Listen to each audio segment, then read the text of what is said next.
Shalom para pendengar yang dikasihi oleh Tuhan Yesus. Kiranya Tuhan memberikan rahmat-Nya kepada para pendengar semua. Sebentar lagi kita akan mendengarkan pembacaan Alkitab audio dalam versi bahasa Indonesia sehari-hari. Siapkan hati saudara. 2 Samuel pasal 2. Daud menjadi raja atas Yehuda. Kemudian bertanyalah Daud kepada Tuhan, katanya, "Apakah aku harus pergi ke salah satu kota di Yehuda?" Firman Tuhan kepadanya, "Pergilah." Lalu kata Daud, "Kemana aku pergi?" Firman-Nya, "Ke Hebron." Lalu pergilah Daud ke sana dengan kedua istrinya, Ahinoam, perempuan Yisrael, dan Abigail, bekas istri Nabal, orang Karmel itu. Juga Daud membawa serta orang-orangnya yang mengiringinya, masing-masing dengan rumah tangganya, dan menetaplah mereka di kota-kota Hebron. Kemudian datanglah orang-orang Yehuda, lalu mengurapi Daud di sana menjadi raja atas kaum Yehuda. Ketika kepada Daud diberitahukan bahwa orang-orang Yabes Gilead menguburkan Saul, maka Daud mengirim orang kepada orang-orang Yabes Gilead dengan pesan, "Diberkatilah kamu oleh Tuhan, karena kamu telah menunjukkan kasih-Mu kepada tuanmu Saul dengan menguburkannya. Oleh sebab itu, Tuhan kiranya menunjukkan kasih dan setianya kepadamu. Aku pun akan berbuat kebaikan yang sama kepadamu. Karena kamu telah melakukan hal yang demikian, kuatkanlah hatimu sekarang, dan jadilah orang-orang yang gagah perkasa. Sekalipun tuanmu Saul sudah mati, dan aku telah diurapi oleh kaum Yehuda menjadi raja atas mereka." Peperangan antara Daud dan Isi-Boset.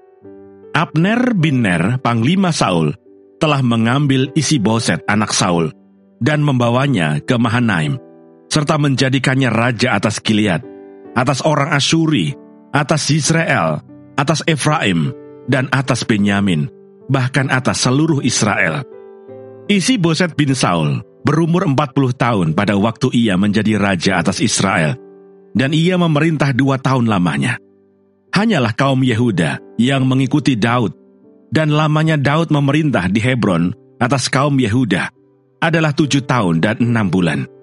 Lalu Abner bin Ner dengan anak buah Isi-Boset bin Saul bergerak maju dari Mahanaim ke Gibeon.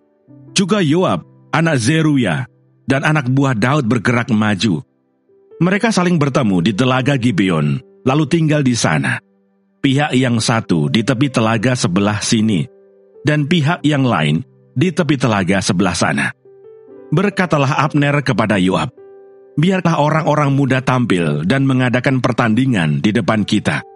Jawab Yoab, "Baik." Lalu tampillah mereka dan berjalan lewat dengan dihitung 12 orang dari suku Benyamin, dari Isi-Boset anak Saul, dan 12 orang dari anak buah Daud.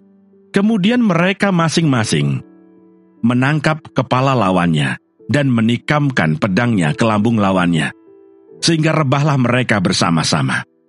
Sebab itu tempat itu disebutkan orang Helkat Hasurim, letaknya dekat Gibeon. Pada hari itu pertempuran sangat hebat, dan Abner serta orang-orang Israel terpukul kalah oleh anak buah Daud. Ketiga anak laki-laki Zeruya, yakni Yoab, Abisai, dan Asael ada di sana. Asael cepat larinya seperti kijang di padang.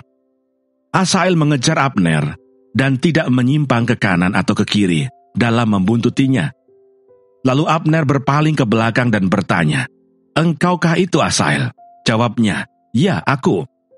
Kemudian berkatalah Abner kepadanya, "Menyimpanglah ke kiri atau ke kanan. Tangkaplah salah seorang dari orang-orang muda itu dan ambillah senjatanya."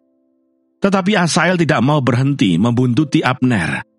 Berkatalah sekali lagi Abner kepada Asael, "Berhentilah membuntuti aku. Apa aku harus memukul engkau sampai jatuh? Bagaimana aku dapat memandang muka Yoab abangmu itu?" Tetapi Asael menolak berhenti. Lalu Abner menusuk ke belakang, ke perut Asael dengan tombaknya, sehingga tombak itu menembus belakangnya. Dan rebahlah ia di sana, dan mati di tempat itu juga.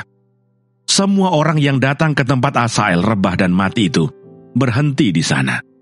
Tetapi Yoab dan Abisai mengejar Abner Ketika matahari masuk dan mereka sampai ke dekat Bukit Ama, yang ada di sebelah timur Giah, ke arah padang gurun Gibeon, berhimpunlah Bani Benyamin di belakang Abner, menjadi satu gabungan, dan bersiap-siap di puncak sebuah bukit. Berserulah Abner kepada Yoab, "Haruskah pedang makan terus-menerus? Tidak tahukah engkau bahwa kepahitan datang pada akhirnya?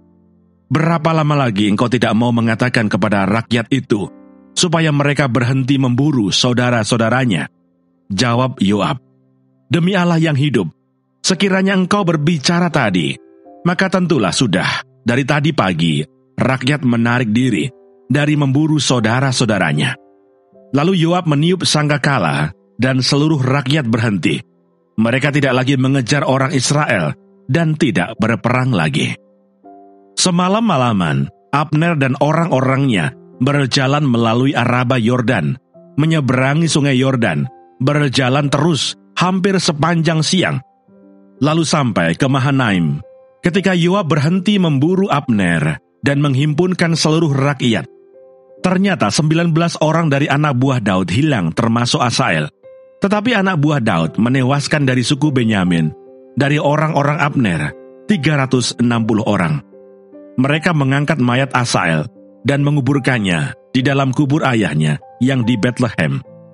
Kemudian berjalanlah Yoab dan orang-orangnya semalam-malaman itu dan sampai ke Hebron ketika hari sudah terang.